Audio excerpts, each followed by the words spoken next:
We want to welcome everybody to True North.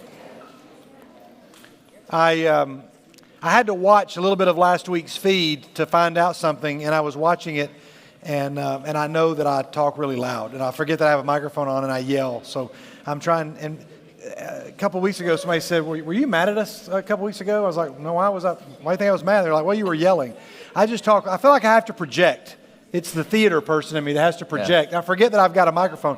What you don't know is when you have a microphone on and you're standing underneath these speakers, you can't really hear yourself. And so I trust you all can hear fine. Because at the New Day conference, I sat out there and it sounded great.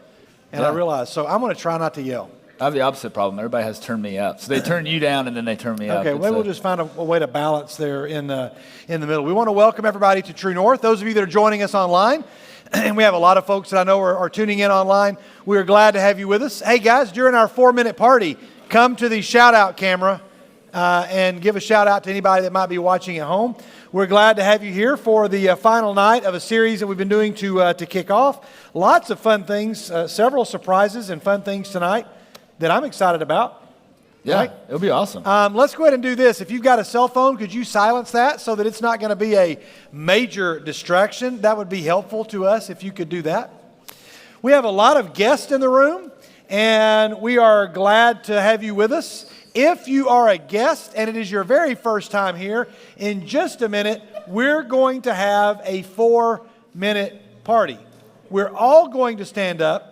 Blake, if you can explain what happens when we all stand up and do the 4-minute party. We're not going to embarrass any of our guests, but what do we have for them? We have we have one gift card. We just have several of them to give out to multiple guests. But we have one gift card for ice cream, and we have a little form for you to fill out so we can stay in touch with you and get to know you a little bit better. And it gives everyone a chance to just kind of a break in between segments to get up and talk to each other and meet everybody. We want to make sure you're welcoming folks around you. There's plenty of guests, plenty of folks that maybe we've not seen in a while, somebody you've not seen in a while, even if they're not a guest. But all first-time guests, in just a minute, you'll head up here. So if those that are helping greet up here, you know who you are, come on up. Our 4-minute party hosts are going to come on up. Oh, I thought he was leaving. I did too. Okay. Bring the energy, Sam Chapman. Does she have them? Oh, the gift cards.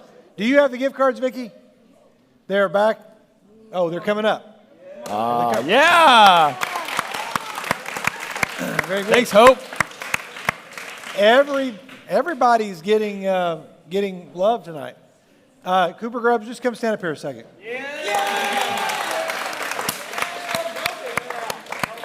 I just wanted to test out a theory. You can have a seat. Thank you. If you need a little affirmation, just hope you get to be a volunteer tonight. So we're going to do that. You come up here and meet these folks. They've got a gift card for you right here. And we want everybody to find somebody that you don't know. You got plenty of time to do it. There's lots of people here that you don't know. You got 4 minutes to do this. Let's all stand up and let's have a 4-minute party. Let's go.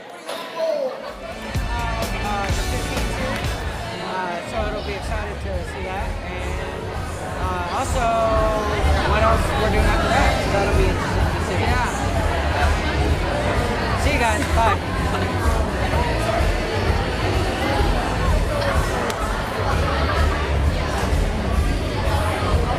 I can smell you.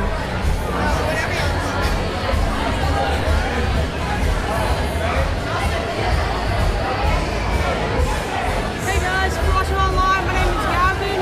Thank you for joining online.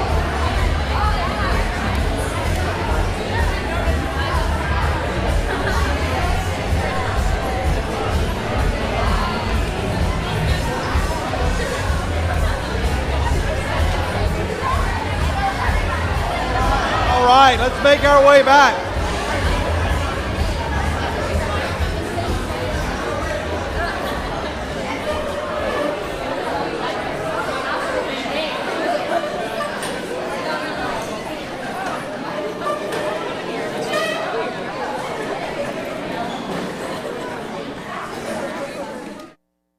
People at home could probably hear that.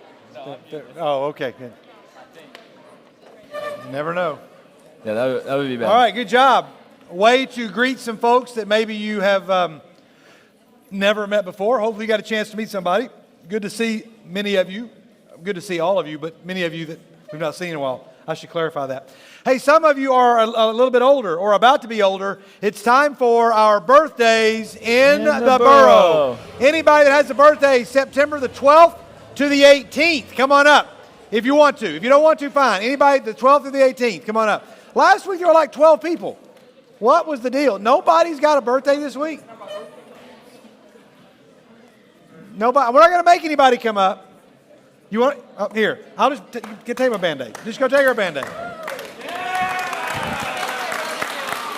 What do you say? Right, Cooper. Come on up. Yeah. There you go. There you are, sir. It's sibling day here. So 16, right? All right. Okay. We're going to sing to the riches. The way we do it in the NBYG is with 3 simple words, and those words are, you're still cool, and it goes like this. Sing out. Everybody say happy birthday. All right, congratulations. All right, that's awesome. Oh, I forgot again. Oh, wow. Wow. I'm okay. All right. I'm a little hesitant to turn around. This is way more terrifying in person than online. Yeah, for you sure. missed it last week. The birthday boys are back. Oh wow, it's Elvis as an astronaut, and all this stuff gets put back exactly where it goes. Is that right? Is that what's happening? Better. Oh, it did last week? Okay, very nice. Wow, I'm not even sure where half that stuff comes from. So, should you all come out? Do you even know how to Struggle hold with a that shield. Do you even know how to hold a shield? Should you come out when the birthday people are actually here, or you come out after the birthdays? Y'all are like the post-birthday boys.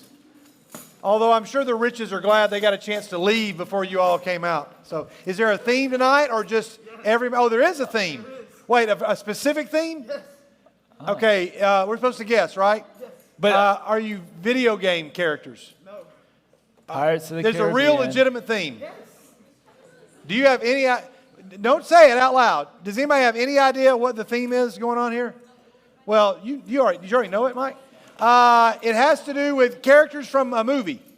Is it Literature. Fortnite, medieval things? Everybody's got a weapon. No. You got a helmet. Wait, there's a legitimate theme. Wow. Man, you're adamant about the theme that there is. Oh, Night. ooh. Fortnite. Night. Oh, thought I was onto something. Oh, he's a caveman. These are all commercials. These are from commercials. Okay. What's Does anybody have any guess at all? Free Raise your hand unless you know. Unless you know. Freecredit.com is all from you're freecredit.com guessing? commercials. Is this a total Do you guess? even know what freecredit.com is? The Avengers. Free credit. You're not the Avenger. One more guess. We got one. No, we'll do. Hey, real quick. We Do we got to have go a fast. hint? Yeah. Honey bunches of oats.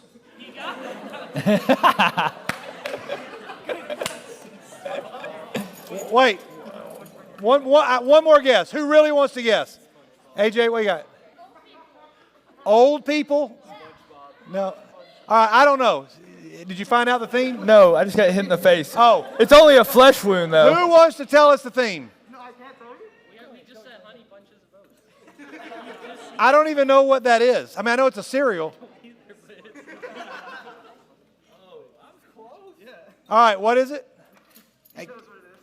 Okay, so I just keep guessing. Yeah. I'll guess later. We got to go on. Well, medieval was close. It was a part of it, but it's a broad part of it. A broad part of medieval? Well, no. Medieval falls under a broad part. Historical, history, decades. Kind Times of. and eras of history. Eras of history.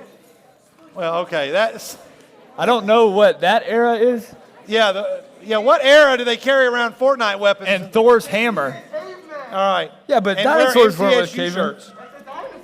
Yeah, but All right. they were extinct before people. There Watch we go. your movies. Well, for the riches, that was just for you.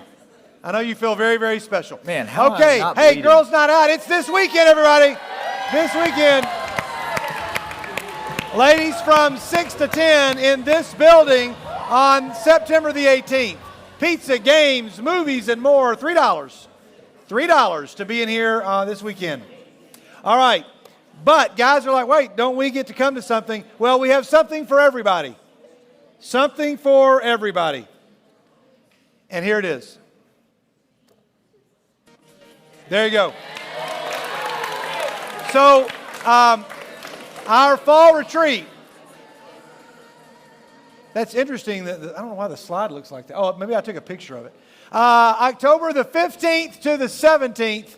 That's what's going on. The early bird deadline is $65 by September the 30th, or after that it goes up to $75. There'll be a form online either tomorrow or Friday where you can go ahead and start Right. signing up. But 15th to 17th, more about our theme, more about our speaker, more about all that. It will be in Lynchburg. We will need some of you to stay in tents.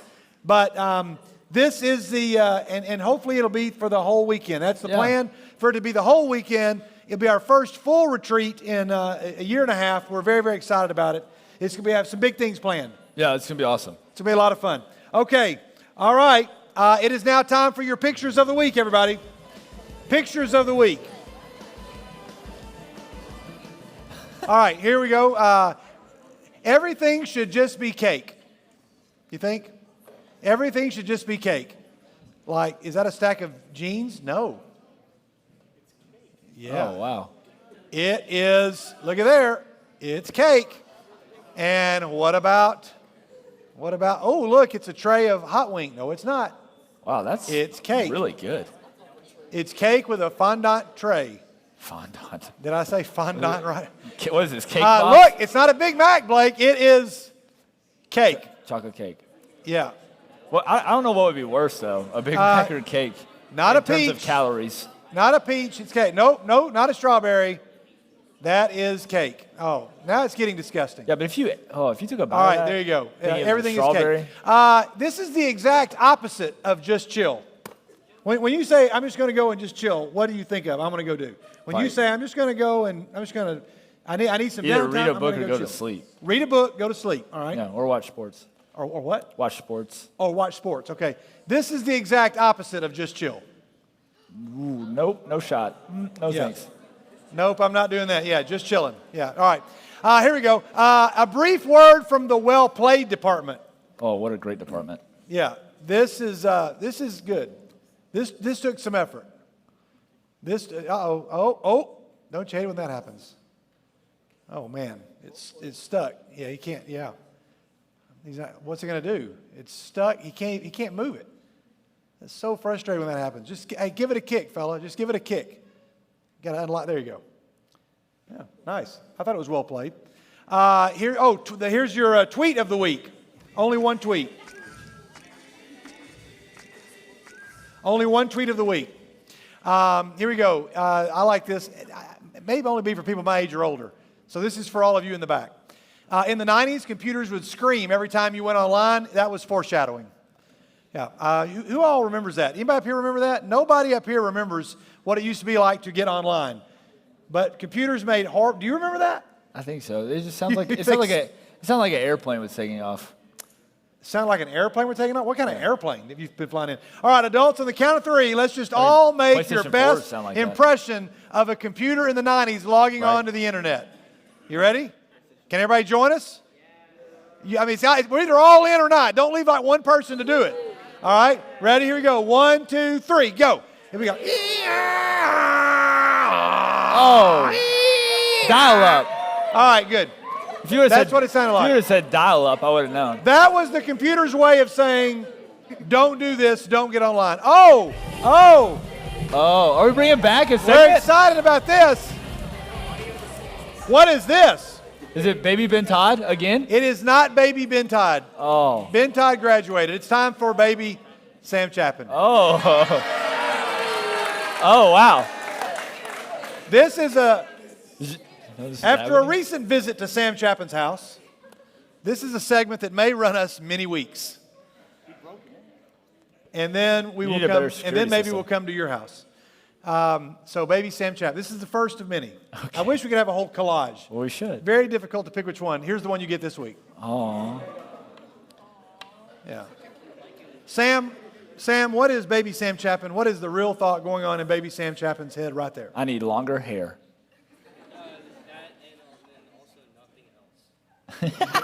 That you hadn't learned thinking yet? Okay, all right. A I couple got that. years ago. All right, everybody. This is a brand new segment called Meme This Pick. Okay. Now, what do you think is going to happen in Meme This Pick? You actually haven't seen the pick. No. I did tell you this was a segment. I didn't even really tell you what we were going to do. Right. But what do you think is going to happen? We'll probably show a picture, and then you'll ask somebody to, hey, come up here and put them. Yeah, they're not going to come up here. They're not going to come up here. Probably, No. that's safe. You'll have a whole week. You'll have a whole week. Oh, a whole all right? week. I will post the pick tonight after True North. You can go find the pick so you can manipulate it. I'll send you a Twitter and Instagram handle you can go to download the pick. You meme it and then send it back to us. All right? But first of all, Maddox Boland, come on up here. Oh. Scrumptious. Let's give Maddox that mic. Maddox, you're the first, and he had we have his permission to do this. Yeah. You're the first participant ever in Meme This Pick. How you feel? Feels good. All right. We're going to show a pic, one of my favorite pics that you sent, your dad or somebody in your family sent me last year or 2 years ago? Last year. Last year. It was an exciting day for you, though, wasn't it? I guess. What was historic about this? Like on a serious note, what was historic about it? I played at my granddad's field. They named cool. the field that you played on after your granddad. Yes, You were playing what sport? Football. Football. And you were playing against who? Westwood. Westwood. Okay, it looks like the Chicago Bears. But you were playing against Westwood, and you got to be the team captain to go out to midfield for the coin toss. Oh, Yeah. you know this picture. This is a great picture. And you got to go out to midfield and greet the captain of the other team. And I just saw this pic. Hey, guys, so this is your chance. You're going to see the pic now. We're going to post it on Twitter and Instagram. You can go get the pic. You meme it. It's got to be appropriate. Don't post it online. Send it back to us, and we'll show our favorites next week. We'll show several of them. They just need to be appropriate and God-honoring. Here's the pic. Here's the pic that you're going to meme. All right. Yeah. So there's Maddox. I meant to zoom in on this pic. And notice the quarterback of the other team, he's standing like this. Yeah. Like and he's towering. that was generous So of him. Maddox, what was your thought when you in this moment right here? Oh, I knew we were going to get killed. We lost by like 50 that game, so it wasn't very good. But did you trash talk him at all? Did you just say, Hey, you buddy. say no comment. I got you. Yeah. Don't worry about it. He was like, "Hey, this is my grandfather's field. Watch out." Not in Man, not in my house. Wow, man. what's some trash talk All right right. there? Woo. So anyway, but there it is. It's the Dyer Bolden Field, right? Hey, that ref on the left is as tall as you are, though. So that's, That's not really too cool. bad. Yeah, man. Okay. So there's the pick. You guys are going to meme that pick, whatever you want to do. Just needs to be appropriate. After True North, you can go and go there and download it. Download the pick. You'll find the pick, and then you're going to go. Tennessee versus Alabama, David and Goliath. No, don't give it. Don't sorry, give it sorry. the ideas. Sorry. Yeah, come on, Barry. Sorry, Well, my it fault. couldn't be David and Goliath because they lost 55-0. Well, you can always rewrite. And plus, if it story. was Goliath, he would have killed him and cut his head off. That would have been horrible. We don't want that to happen. That didn't happen, did it? No. Okay, good. So Not that's during your the game. pick. You got. How many of you Afterwards. already Yeah. have a meme idea already ready to go? All right. They got to be good. We're showing the ones. We're going to show the ones that make us laugh. All right. Hey, Maddox, thanks for participating and being a good sport, no pun intended, in Meme This Pick. All right. Thank you, Maddox. Everybody give Maddox a hand. And finally, getting over Monday, Tuesday, Wednesday, Thursday to get to Friday. How many of you are just trying to get past Monday, Tuesday, Wednesday, Thursday to get to Friday? Maybe to get past Friday to get to Saturday. But this is the best caption I could think of for, there's like Monday, Tuesday, Wednesday, Thursday. goodness. Thursday's a long day. And then go, wow, how do you do how do you do that? How is that even possible? All right, I need about 10 of you to get a bike and I'm going to try to recreate this. Next guy's retreat. I'm We're just doing kidding. this. Yeah, I'm just kidding. Who is the most likely person in our youth group to be able to pull this off? Chandler Maples. Chandler Maples. Zach raises his hand. Sam, you think you can do that? All right, there you go. All right, those are the pictures of the week. Okay. Let's see. There is, yeah. Oh, okay. I'm going to need my phone. We're going to need that right there. Let's go ahead and do this. We're running a little bit behind, but we still got to make this happen. I've got to type in something here. I'm in the wrong place. That's not right. Okay, here we go. There we go. We'll get that queued up there. Here, you can just call, and then we're going to put the mic right up here so that we can, we'll just turn the phone this way. All right. All right, I should have been more prepared with that. That's my fault. It's a segment that was one of our favorites a couple of weeks ago. It's a segment that we are calling Big Deal.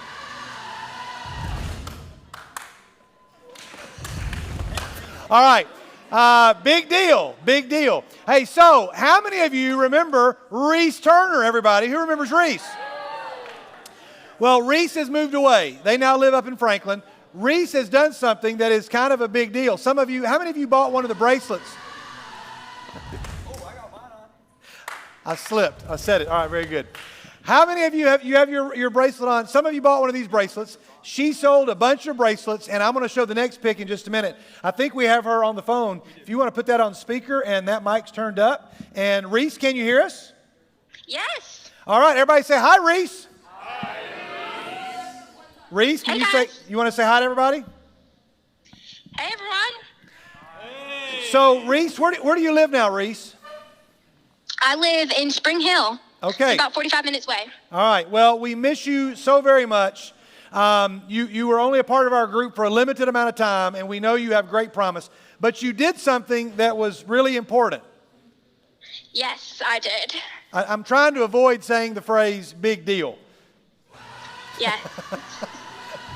I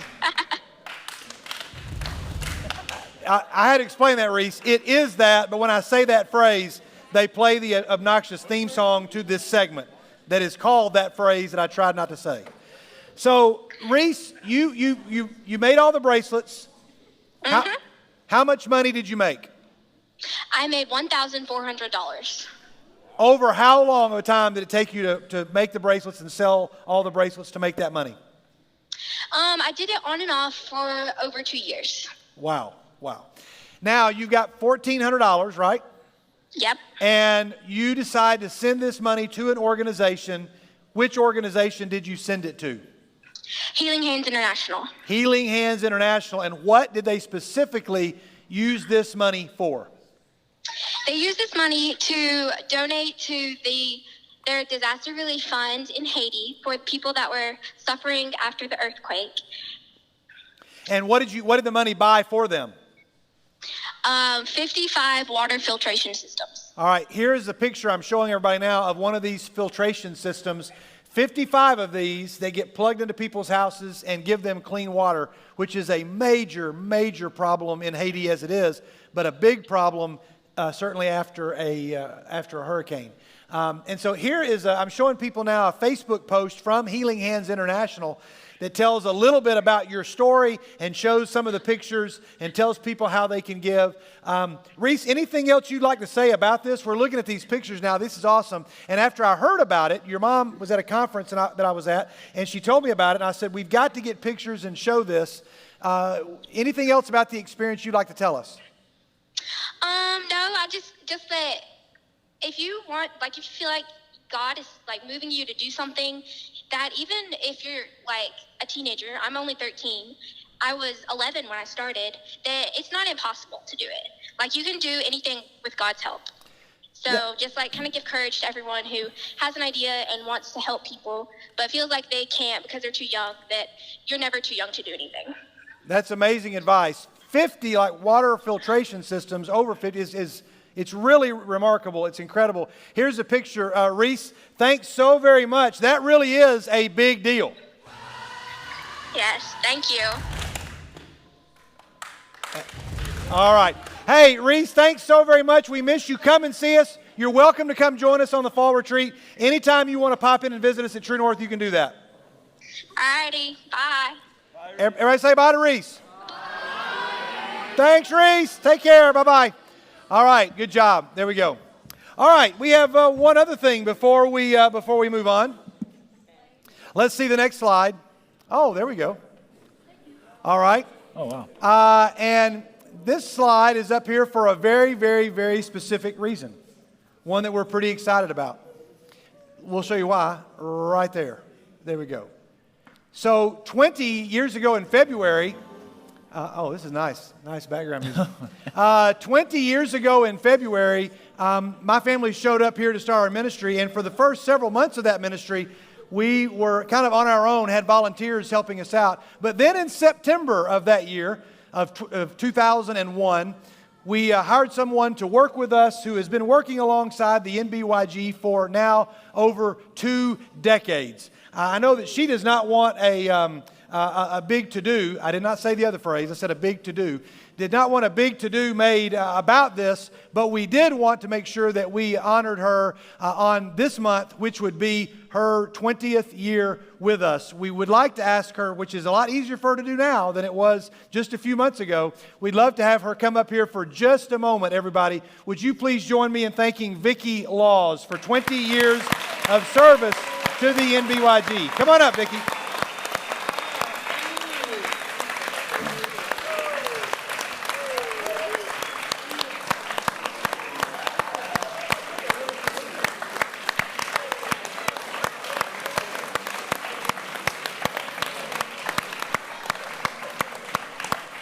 All right, you want to hand her that microphone there for a second. And so a lot of us we're doing our best to keep our distance from Miss Vicki because she is going on a very special trip here in just a few days, really. Next week from tomorrow. A week from tomorrow. Can you tell us where it is you are going? I'm going to Namibia, which is next to South Africa. It's where my kids live, and spending 3 weeks with them. Namibia. So that is on the other side of the globe. Yep. Near South Africa, and you have 2 grandkids, Aurora and Caspian, and you're going to go and see them along with your daughter Tabitha and her husband Troy. Oh, sorry. And how long are you going to be there, Vicki? 3 weeks. Okay, for 3 weeks in Namibia. So we want to have a prayer for her safety in just a minute. David Garman, one of our shepherds, who has been serving the youth group for longer than the 20 years that we've been here, but has been a part of that journey for a long time. And we have something that we'd like to present to you. This is from the church, the youth group, the staff. And I think maybe she can open that now. And then we have a card. You can open that later on. But you can set it on the stairs, or you can set it right up here if you'd like. Let me sit here because that's low. Okay, there you go. There we go. It is breakable, so just be careful there. Oh, my goodness. Yeah, it is breakable, so you may want to hold that and let's be careful as we tried to think of something that might, is it easily open there? Something that would, one, honor the time that you've spent with us, but also remind you of your family who is on the other side of the globe. And here, we'll try to assist in making sure that nothing falls out of that there. Here we go. I'll do this. All right. There we are. All right. It is it's a very nice clock that has the globe and has it's engraved down there at the bottom. It says, "Thank you for your 20 years of faithful service." And you can then use that, and possibly I think you can tell times there for maybe some other time zones there. And then we have a card there that's also from a whole lot of folks there. You can take that and open that up back there when you get back there. But Vicki, we want to say thank you for 20 years of service, putting up with all of us, and putting up with all of the teens and families. Your smile is contagious and has been a force for great things here in the NBYG and in North Boulevard and for the kingdom. We're going to miss you while you're gone, but we know you'll be at the place that is like the most excited place on earth for you to be. We look forward to pictures of Namibia, pictures of you with your grandkids, and that's going to be awesome. All right, so here, let's do this. We're going to get a selfie before you pray, and let's just all lean in right here. Let's all lean in there, and we're going to all smile. Get the NBYG logo back to the back. Let's do the happy face. Here we go, Vicki. All right, very nice. So before David prays, let's once again join me in thanking Miss Vicki Laws.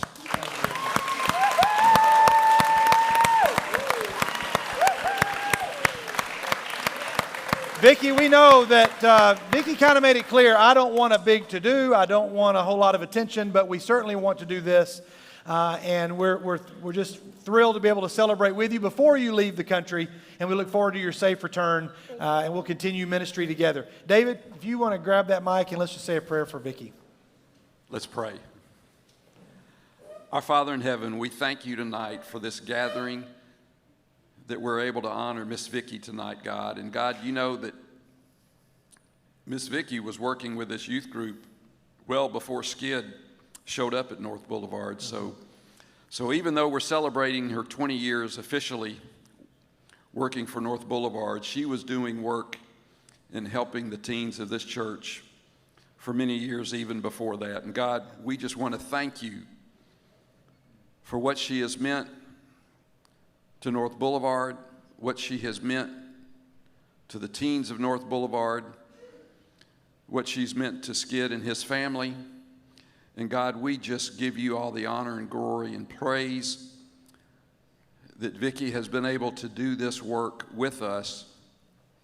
God, we know that you recently brought her through some serious surgeries and with the knee replacements. And God, we thank you for that healing. And God, we just pray that as she begins to make this trip across the world to go to Namibia, that God, that you will bless her travels. God, we pray that you be with Tabitha and Troy and Aurora and Caspian. And God, we know what a blessed time she will have with her daughter and her daughter's husband, but particularly we know how much enjoyment she will get being around her grandchildren. God, we thank you. It's hard to imagine all of the arrangements and all of the ordering of food and acquiring of food for just True North, much less retreats and camps. And God, we are just so grateful that she has been such a wonderful servant of yours. And God, we just pray and lift her up to you, that you give her many more years of service for North Boulevard and for the teens here with this youth ministry. God, we give you all the glory. We thank you for your son, and we know that Vicki has reflected your son in all of the work that she has done here and will continue to do. God, we lift her up. We thank you and pray a special blessing on her travels. In your son's most holy name, we all say, amen. Amen. Amen. Thanks so much. Thank you all, shepherds. Thanks, Joe, for coming in. Thanks so much, Vicki. We love you very much. We look forward to hearing some great stories about her journey across the. How long will it take you to get there? I leave 6 a.m. on Thursday morning, and I get there afternoon on Friday. Oh, wow. Wow. A long day of travel. We'll be praying for your safety. Thanks so much, Vicki. All right, everybody. We're going to spend some time in worship. Those of you that are going to sing, if you want to come and take your place.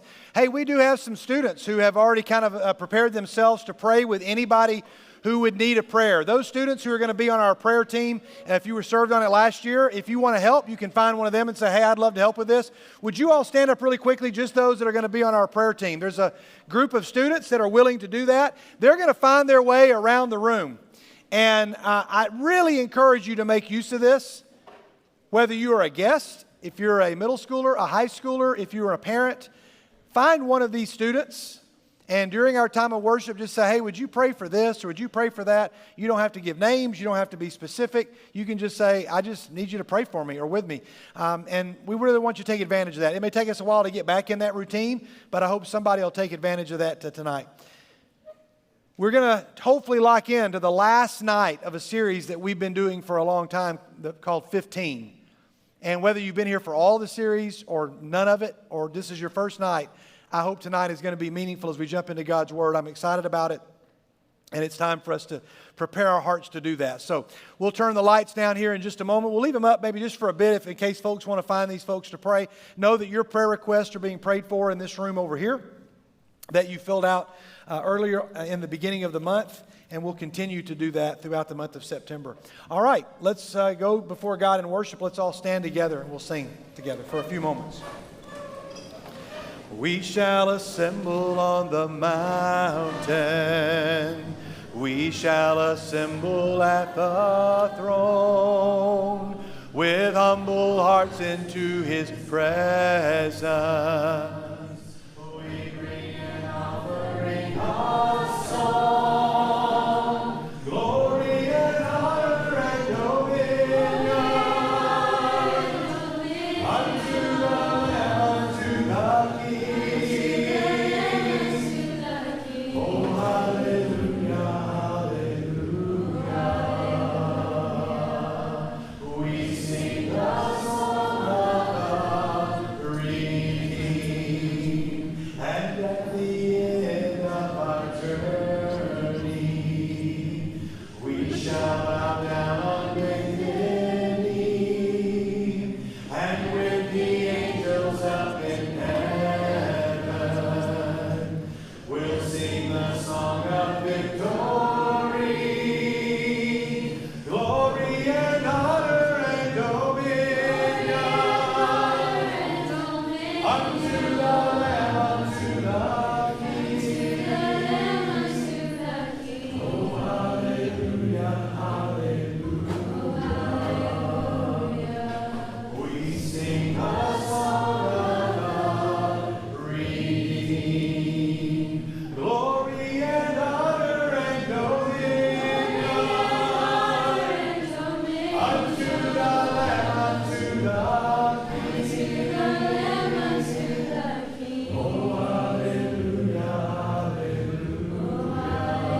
This is the air I breathe.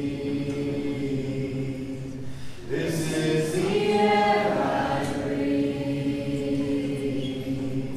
Your holy presence living in me. This is my daily bread. This is my daily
You sound great tonight. Thanks for being here. And if you're a guest, thanks for being with us. We are finishing up a series that we are calling 15.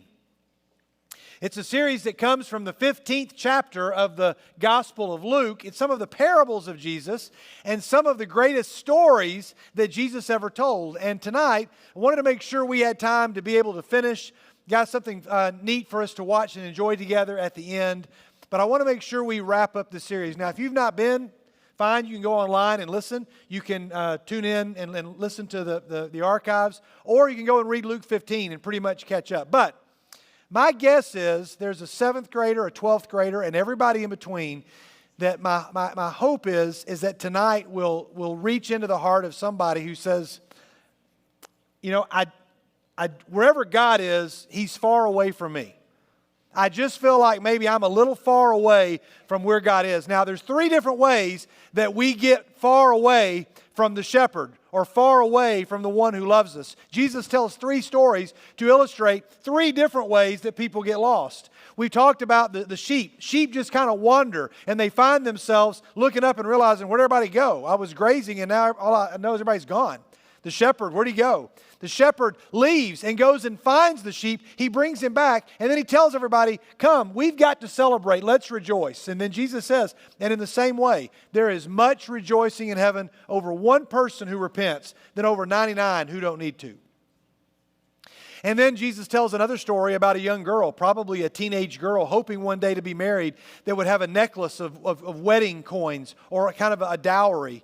Culturally, I know we don't fully understand this, but she would wear this necklace and she loses one of these coins and she realizes something about my worth is missing. I am worth less, and so I'm going to turn over the whole house to look for it. Now remember, Jesus is telling these stories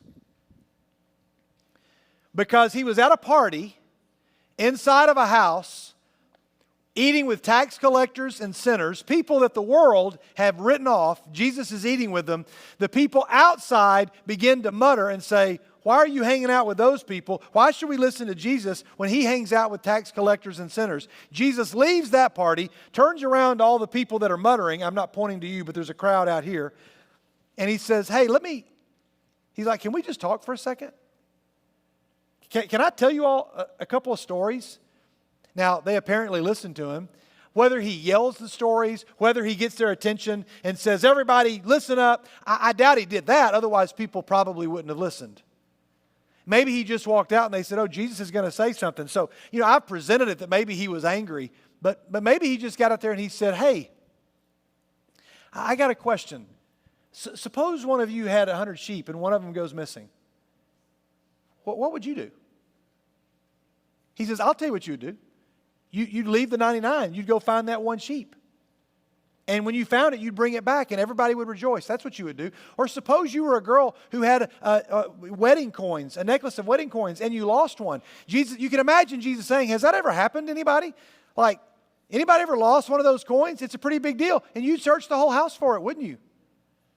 By now, the crowd's getting really quiet. And they're all looking to him. And then Jesus continues to go on and he tells a story. I want to hear these stories, and I just want you to sit and just listen for just a moment as we hear these stories come alive from Scripture, all right? Let's listen to the word of the Lord. Jesus continued, there is a man who had 2 sons. The younger one said to his father, Father, give me my share of the estate. So he divided his property between them. Not long after that, the younger son got together all he had, set off for a distant country, and there squandered his wealth in wild living. All right, you guys have heard the story. We've talked about it several times. Where's our younger son? Our younger son is right here. Luke is here. Come on, yeah, come on up.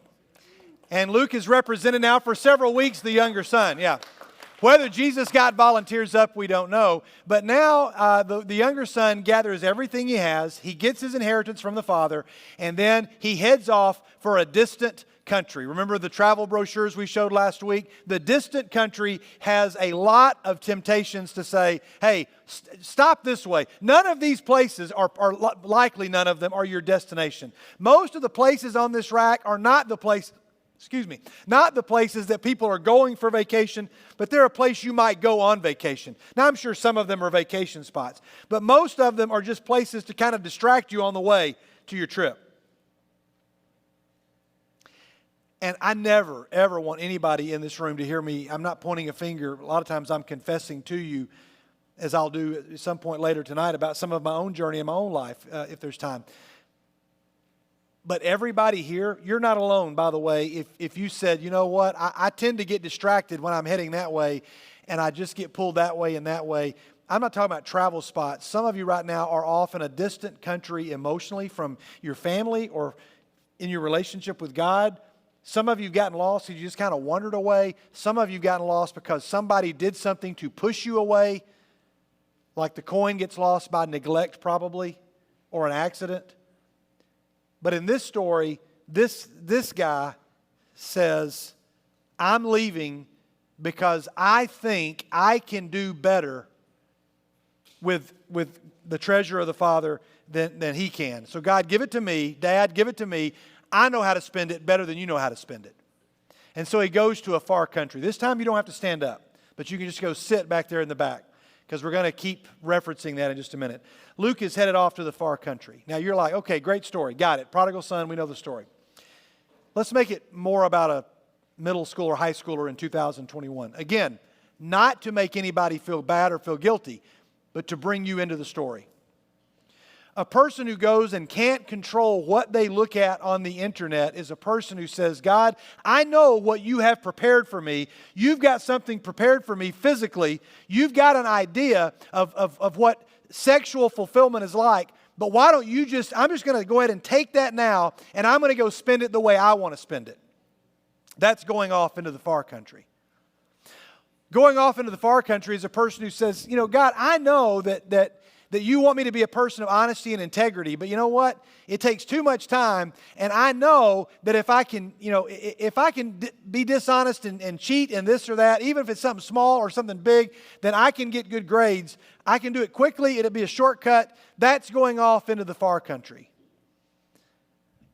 The guys and girls that have a relationship with a significant other, and you say, God, I know what you have prepared for us, and I know what the user manual says, but you know what? I think I know better how to spend this glorious treasure you have planned for me. I know better how it operates, so just give it to me. I'm going to take it and put it in my hands. This isn't about you getting money from God and going off and wasting it. This is about taking something even more valuable and heading off into a far country.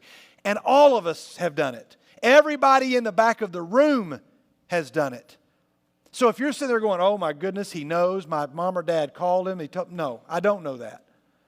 The only reason I know it is because I was a teenager in your shoes, and I know what that's like. And we all find ourselves in a far country. Some more than others, some younger ages than others, some farther out in the country than others. But we all know what it's like to be in the far country. And so here's the distant country. We've already read this. He sets off for the distant country. And then we're reminded of Proverbs 29 and verse 3. Let's hear that. A man who loves wisdom brings joy to his father, but a companion of prostitutes squanders his wealth. All right, now, most of us, I'm guessing, are feeling pretty good going, well, this doesn't apply to me. I mean, I'm not trying to make light of it, but I hope that in a room full of teenagers, I'm not having to point us out to this verse. And tonight's moral is not to go spend your money on prostitutes. Again, I'm not trying to make light of it, but I'm just saying it's probably not the topic that we need to talk about right now. I'm not foolish enough to think that chances are that it might not be something that somebody in the future is going to need to hear and know. But at least speaking to those of you up here, that's not the point. The point is, in this story, a prostitute is anybody who says, hey, if you give me money, then I can give you what you're looking for in a way that is going to be achieved a lot cheaper and a lot faster than trying to get it some other way. Like, you just trade this for that. We all know what it's talking about here, but there are plenty of times that we prostitute ourselves to some other god and say, hey, you know what? I no longer want to be in love with the relationship with God. I'm going to go and I'm going to settle for something that is a counterfeit version of it. Jesus would have known this. His audience would have known this verse. And so he tells a story about somebody that goes and squanders his wealth. And then the story that Jesus tells continues. After he had spent everything, there was a severe famine in that whole country, and he began to be in need. So he went and hired himself out to a citizen of that country, who sent him to his fields to feed pigs. He longed to fill his stomach with the pods that the pigs were eating, but no one gave him anything. There's a paragraph. This is the paragraph in the story that most of us know. And I wish I had more time to go into this. This is a series, by the way, that could go on many more weeks, but we're not going to be able to do that. But this is a paragraph that is really important because most of us will look at this and go, okay, famine, never experienced it. Going out and feeding pigs, never experienced it. Wanted to eat pig food, never experienced it. It's very easy to say, I don't have any, this doesn't relate to me.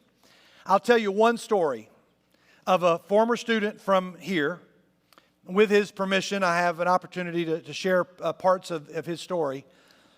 And there was a student years ago that in this classroom right over here, I pulled off to the side and had a conversation with and said, hey, I just need you to know that some of the choices that you're making, I'm afraid are going to lead you into a path of destruction. And when it happens, everything's going to fall apart. And I want you to know that when it happens, I'm going to be there to help you pick up the pieces. Because you need to know that. Because let me tell you what's going to happen. You're going to be embarrassed. You'll be angry. You'll be humiliated. You'll be broken.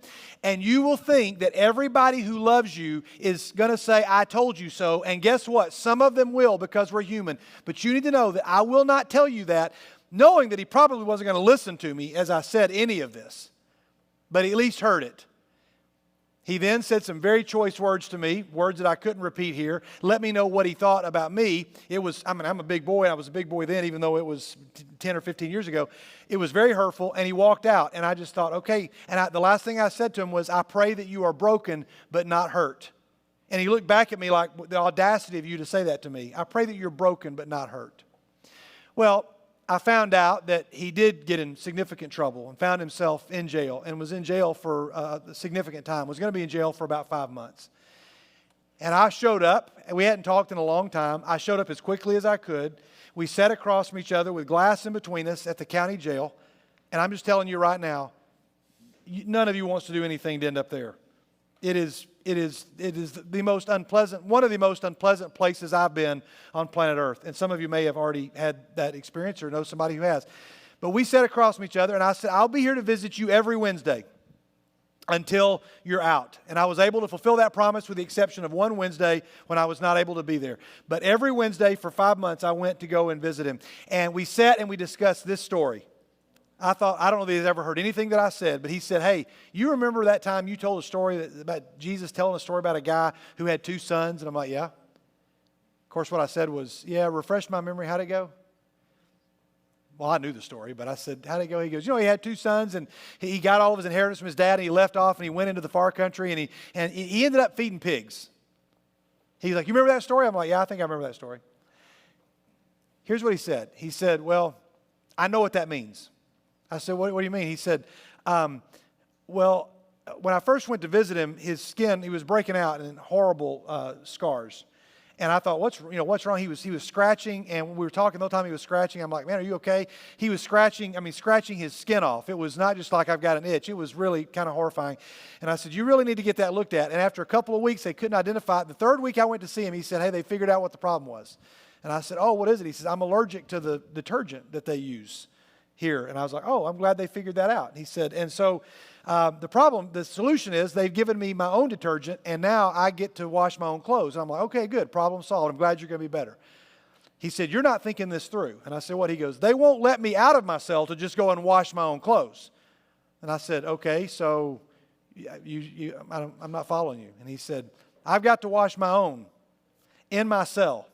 And there's only one place that I can wash my clothes in my cell. He said, for the last several weeks, I've been washing my clothes in the toilet and then sitting there without any clothes while my clothes dry and then putting others on. He said, Skid, I know what it's like to feed the pigs. Like if you're looking for this is kind of like that, which is a phrase I used back then, he said, I got one. Because after I have spent everything, there's now a severe famine in the whole country. In other words, I'm in jail. And he began to be in need. And so, let me back up. So, he said, I know what it's like to sit there and feed pigs. because I found myself in the pig pen. He said, and that woke me up. There's another phrase in the story that he made reference to as well. I shared with him a quote. It's attributed to somebody in this next slide. I don't know this is the person that said it. It may have been the person that posted this picture. I just wanted to find a picture of it online. It's some of the wisest words I have ever heard. You want to get a screen or a picture of it, or you want to write it down. You want to remember it. I don't know who said it. It's been attributed to lots of people. It's been attributed to unknown people, but it's true. This is one you need to remember, and here it is. Sin is going to take you farther than you ever expected to go. It'll keep you longer than you ever intended to stay. And it will cost you more than you ever expected to pay. I'm not the smartest tool in the shed. I'm not the smartest person in this room. I'm probably not even the smartest person, from the middle of the room up, to be honest with you. But I can tell you that I have seen this be true every single time. Sin is always going to take you farther than you ever expected to go. It's going to keep you longer than you ever expected to stay. And it is going to cost you more than you ever expected to pay. Some of you have heard that before, and I'm telling you that it's true. So we've already seen this slide. He spends everything. He begins to be in need. And then he says, he goes and hires himself out to a citizen of that country, and he just wants to eat whatever the pigs are eating. But they don't give him anything. They're like, no, you can't eat our pig food. This is for our pigs. And it's pretty humiliating. So now we get to the part of the story that is really, really significant. Henry Nouwen talks about it when he talks about this painting that I referenced last week. I showed you the painting. It's in a museum in St. Petersburg, and it's called The Return of the Prodigal Son. It's very difficult to see the picture maybe, especially because of the lighting. Maybe really challenging to be able to see this picture. But here's the father. He's got a robe around him. It's easy to identify who he is. Then you've got this guy over here. This is the elder brother, likely. Almost all art historians will say this guy's the elder brother. Why? Because he's wearing a robe that matches that of the father. Then you got these people that are sitting here. You see two shrouded figures, shrouded in the darkness, and they are servants.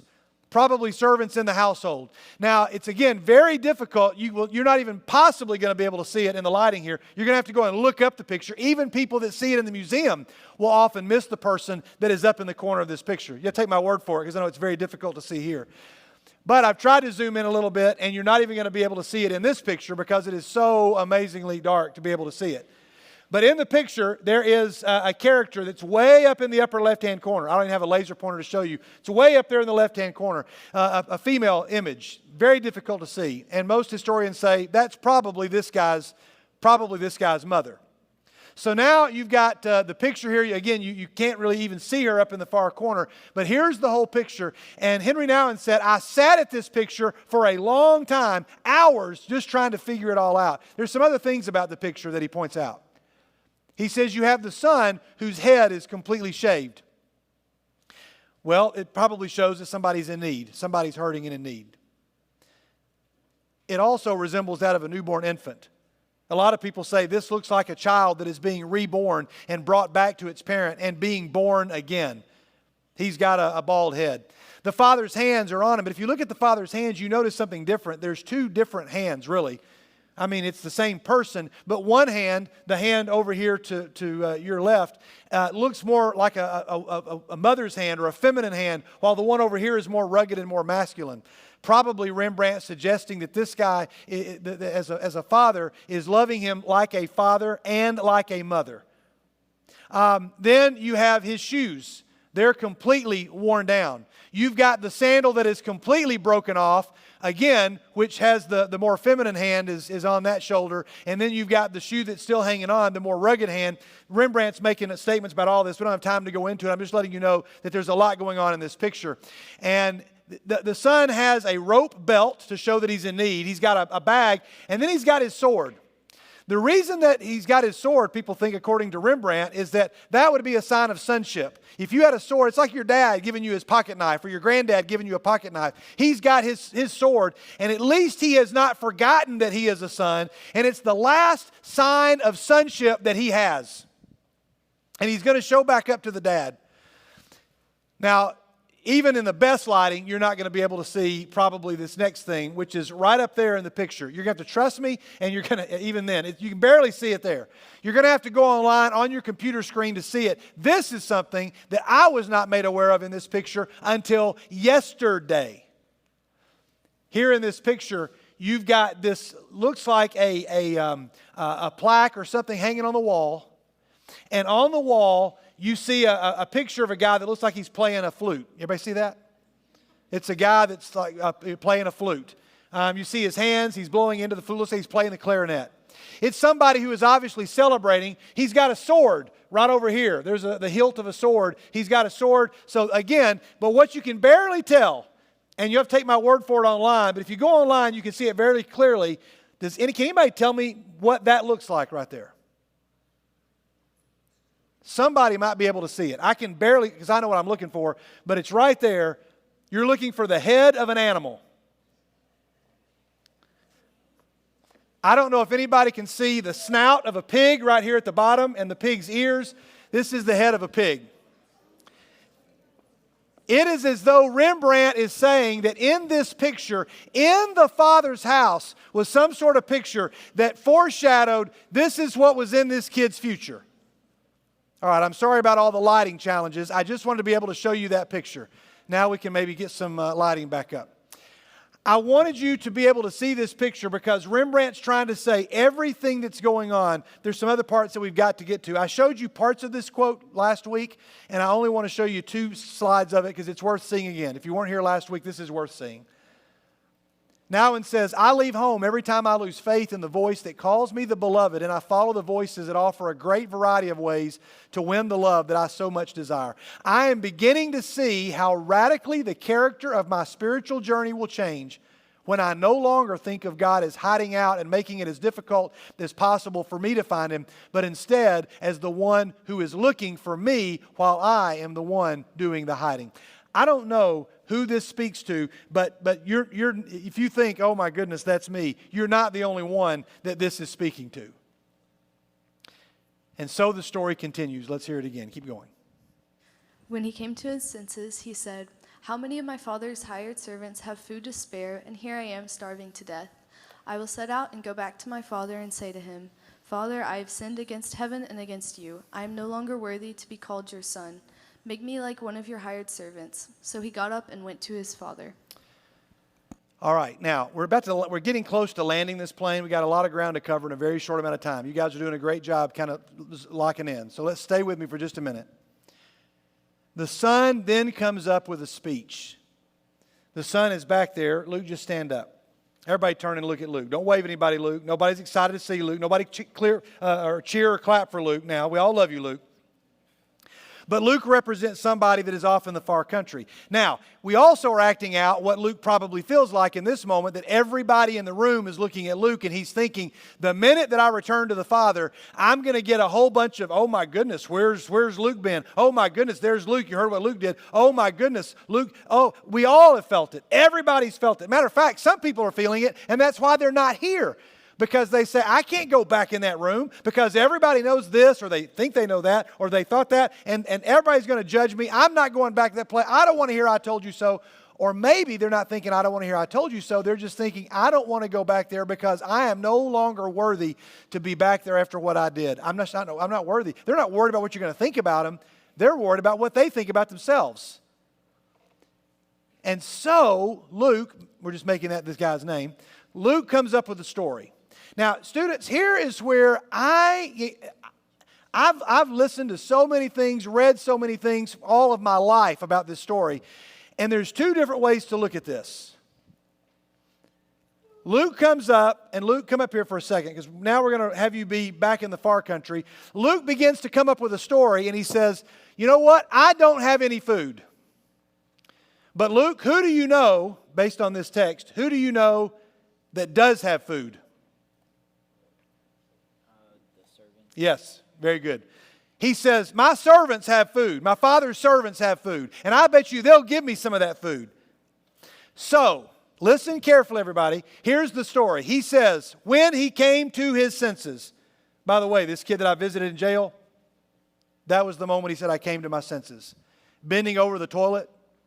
while I had virtually no clothes on, washing my clothes in a toilet, that'll wake a person up. And he said, okay, you know what? This isn't working. I took what the Father was going to give me. I don't mean his dad, but he took what the Father was going to give me. And he said, when I took it, I decided that I was going to go and I'm going to spend it the way I want to spend it. And that's not working. This son says, you know what I'm going to do? My dad's servants have food. I'm going to go back to them.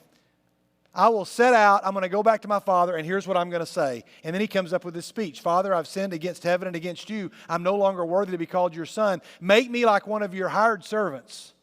Now, everybody, question. I want you to fill in the blank, and this isn't a trivia, this isn't a contest. This is a legitimate, raise your hand. I'm looking for legitimate guesses.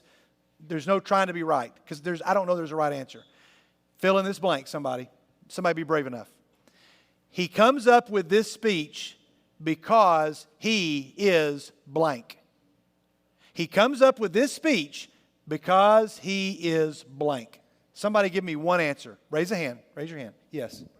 He is broken. Okay? Give me another answer. He is desperate. Give me another answer. He is hungry. The other answers you guys have, I'm sure, are great, but I want to focus on these right now. Somebody may say he is sorry. He is repentant. He is sad. I don't know if he comes up with this speech because he is really hungry or he's really, really sad. When somebody, listen carefully, students, because if you think I'm just giving you an explanation of a Bible story, no. When somebody comes back to you after doing something horrible and he comes back and he says, hey, Dad, I'm no longer worthy to be called your son. Make me like one of your hired servants. Is he doing it because he's sorry or is he doing it because he's hungry? I don't know. It makes me think that he's hungry because right before it he says, I know where there's food. My father's servants have food. So I can get food there. You know, I don't know. I don't know. There's three kinds of servants. There's the bondsman. The bondsman would be somebody that worked for the family and that lived in the home with the family and that was pretty much like a member of the family. I don't want you to think about this isn't like slavery like we would think about slavery. This is a servant working in the house and you'd be a bondsman. Or you could be a lower class servant who often worked for the bondsman. You might live on the property, but you might live outside of the main house. The bondsman might live in the main house. Or you were a hired man. The hired man lived in the town. I mean, Luke goes and lives in the town, and then I just bring him in to do the stuff I want him to do. He's independent. He's got his own freedom. I just hire him to come and do things. Some people say this guy said, hey, Dad, make me like one of your hired men. Because he was like, I don't really want to be one of your servants. I still want to have my independence, but I want to make money to make food. Other people say, he said, make me like one of your hired men because he's saying, I'm going to pay back the debt that I owe you, Dad. I'm going to pay it all back because I'm really sorry. It doesn't matter for the purpose of this story, nor do I think Jesus wants us to know, was the guy sorry or was he hungry? I think Jesus is saying, people in the crowd are probably muttering, well, wait a minute, was he really sorry? I don't think he was really sorry. I don't think he really meant it. Jesus says, I don't care. Let's hear this phrase, Helen. But while he was still a long way off. We stop right there. But while he was still a long way off. Now, without saying too much, I see Merv here. Merv, you and I, if I recall correctly, were together to witness this moment for the young man that I am talking about. And we both went to be with the Father, to stand there, and to watch this moment happen. I have never in my life read this story without thinking of that moment when we stood there with the Father waiting, and we had to stand in the parking lot because we're not allowed to go in to the parking lot, and the gate opens up, and the person walks around the corner carrying all the clothes that they were wearing when they got in trouble 5 months ago that were gross, and they looked bad, and they smelled bad, and they saw the dad, and they saw Merv and I standing there, and Merv, I don't want to speak for you, but what I saw was this moment. As you all know what happens in this story next. I don't have time to do this part. I'm going to come back to that. I don't know if I can throw the guys a curveball back there on the PowerPoint to just go advance all the slides past Ephesians and get all the way past that and get us back to this story, because I don't really have time to go through that. I would love to. There's just not time to do that. In the story, if you can find where and that's my fault, guys. I appreciate you doing the curveball. While he was still a long way off. Let's hear it, Helen. Last one. His father saw him and was filled with compassion for him. He ran to his son, threw his arms around him, and kissed him. The son said to him, Father, I have sinned against heaven and against you. I am no longer worthy to be called your son. So he shows up. The dad runs to him, which was humiliating for a guy in this culture to run. You would never run out. A man would never run out, especially to a son who had done something in trouble. You would have stood there and said, you're going to come back here and you're going to grovel. And he runs to him, which means he also probably had to pick up his clothes and tuck them in to his belt to be able to run, which also would have been humiliating culturally. Everyone hearing this would have thought, oh my goodness, I can't believe this dad did this. And Jesus says the dad ran to him, and then the son starts his speech. He says, Father, I've sinned against heaven and against you. I'm no longer worthy to be called your son. If we had time, I would ask you, what's the next part of that speech? You remember the next part? What's the line that comes right after this, somebody? What came right after where he says, I'm no longer worthy to be called your son? Say it louder. Yep, he cuts him off. What is the son getting ready to say? Make me like one of your servants. The dad doesn't let him get to that part of the speech. He hears, I'm no longer worthy to be called your son, and he says, stop right there, time out. Keep going, Helen. But the father said to his servants, Quick, bring the best robe and put it on him. Put a ring on his finger and sandals on his feet. Bring the fattened calf and kill it. Let's have a feast and celebrate. For this son of mine was dead and is alive again. He was lost and is found. So they began to celebrate. He says, I want you to put a robe on him, put a ring on him, and put sandals on him. All of those are signs of sonship. I'm going to give you a robe, shows what family you belong to, a ring, which would have been a symbol of a family, and then I want to put sandals on his feet. Why? Because servants did not wear shoes, sons did. And so he says, put sandals on him because this person is not a servant. This person is my son. And we're going to celebrate, and we're going to have a fattened calf, and we're going to begin to celebrate. And this is what's going on in this moment in this particular picture. I got to go quick because there's two other things I really want to share, and I'm not going to really have time to do them. But I do have to talk about this older son. Helen, read this slide for us. Meanwhile, the older son was in the field. When he came near the house, he heard music and dancing. So he called one of the servants and asked him what was going on. Your brother has come, he replied, and your father has killed the fattened calf because he has him back safe and sound. The older brother shows back up. In our story, our older brother character is not here because I think he's at soccer practice. But he literally is not present. He's far away, and he shows back up, and he says, what's going on? One of the servants says, hey, your brother's come back. Your father's killed the fattened calf. Whoa, wait a minute. And all the stuff that's there at the house, all the livestock, who does that belong to? The older brother, because he's got his part of the inheritance. He took all of his. That's my calf. What are you killing my calf for? Right?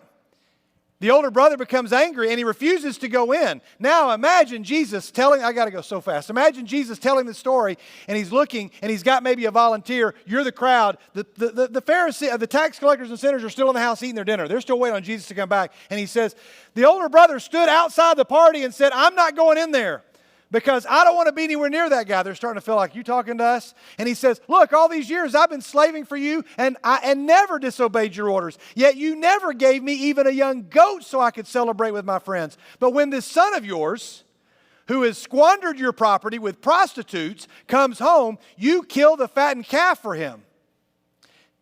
The older brother says, hey, I've been slaving for you all these years. He makes himself a servant.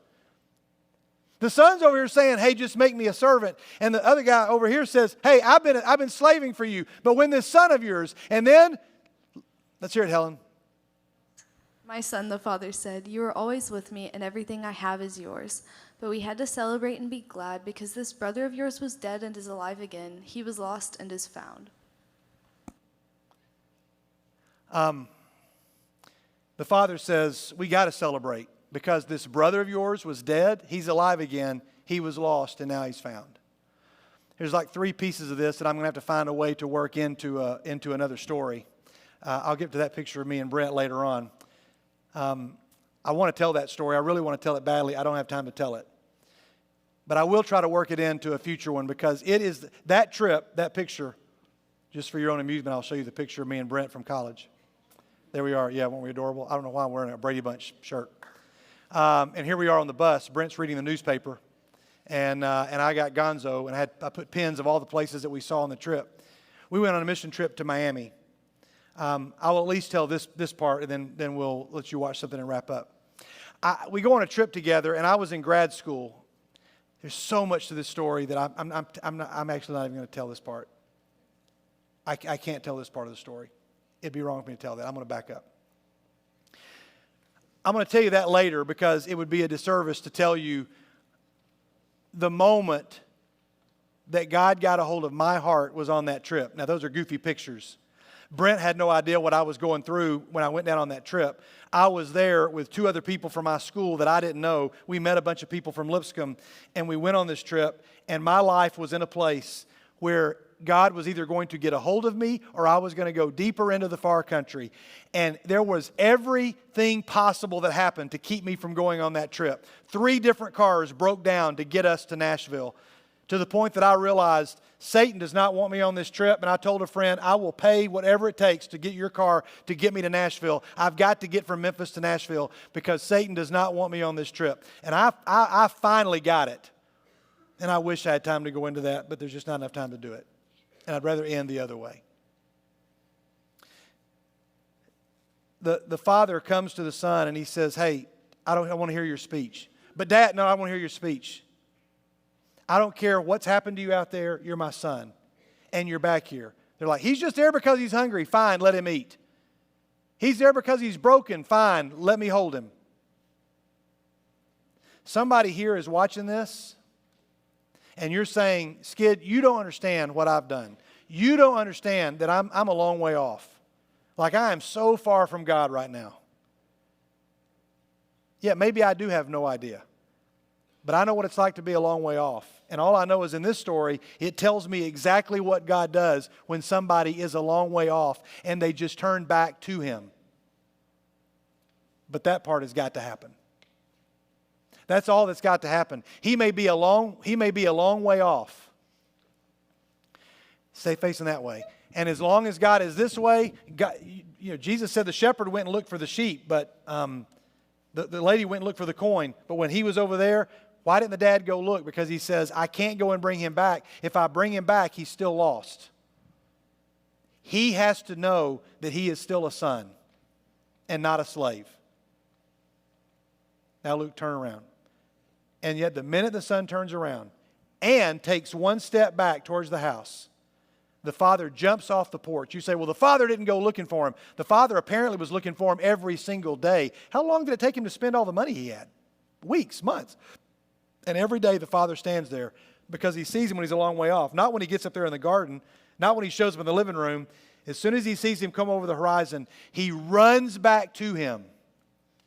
Well, we've spent so much time talking about the story. I made reference to this last week. Why don't we just end this series by showing you exactly what happened with no words? You've heard lots of words. And we have just enough time for you to watch this and see this. And this will close out Luke 15. This is what Merv and I saw. We watched this happen. Merv, you'll remember it when you see it. This isn't the moment it happened, but this is a retelling of it. This is when I stood beside the kid from the inner city in Florida, and he cried because he never heard this story, but he could tell everything that was happening as he began to watch it. And then I'm just going to leave this story on your hearts. We'll dismiss as soon as this is over. Go ahead and play it.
And in the same way, there is much rejoicing in heaven over one sinner who repents. Let that be your story. Some of you, all you need to do is turn around and take one step back home. And there is a Father who's on the porch, and He's ready to greet you. And who cares what the mutterers say? So some of you need to find your way back home. Thanks for listening to this series, for being with us this week. Next week, some exciting things are going to happen at True North. We look forward to seeing you. God bless you. God be with these students and be with those who love them. For the lost sheep, the lost coins, and the lost sons, and the lost daughters, may you bring them home so that we may experience a celebration in the presence of the angels. And through Jesus' name we pray, and we all say together, amen. You all have a blessed night. Be careful going home. Love you guys. Be good.